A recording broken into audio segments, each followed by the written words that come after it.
Winds and waves began battering the Carolinas on Thursday as officials warned that Hurricane Florence, while weakening slightly, remains a very dangerous storm capable of wreaking havoc along a wide swathe of the U.S. East Coast.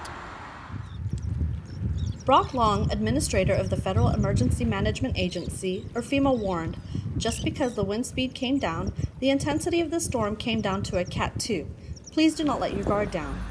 The National Hurricane Center, or NHC, said Florence was downgraded to a Category 2 storm overnight on the 5-level Saffir-Simpson scale, but it is still packing hurricane-force winds of 105 miles per hour.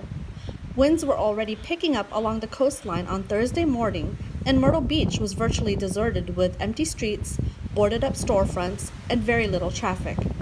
The NHC said at 11 a.m., Florence was over the Atlantic Ocean about 145 miles east-southeast of Wilmington, North Carolina, and moving northwest at 10 miles per hour.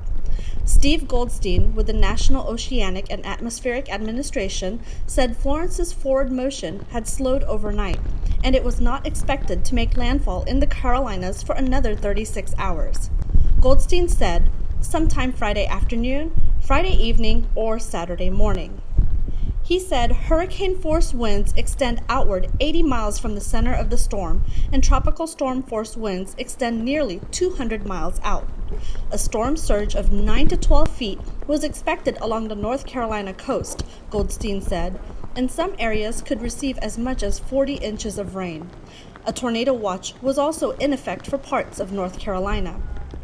FEMA said, "This is a very dangerous storm," urging people still in evacuation zones to heed orders to flee to safer ground. Long said the danger was not only along the East Coast. He said inland flooding kills a lot of people, unfortunately, and that's what we're about to see.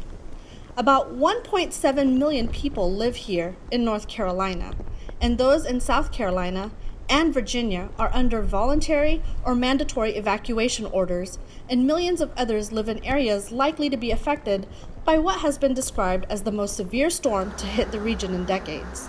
South Carolina ordered the mandatory evacuation of 1 million coastal residents, while North Carolina ordered an evacuation of the Outer Banks, barrier islands that are a popular tourist destination.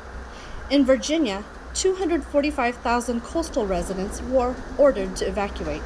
A state of emergency has been declared in 5 coastal states: North Carolina, South Carolina, Georgia, Maryland, and Virginia, and the U.S. capital, Washington.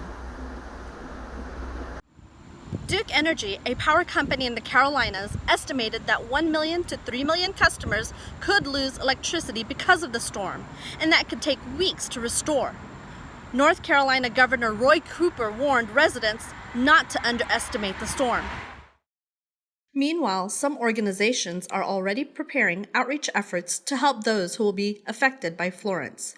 Church of Christ congregations in the Hampton Roads region and the Carolinas have mobilized relief goods stations to help those in the path of the storm. For Eagle News, I am Bernadette Regini, 1 with 25.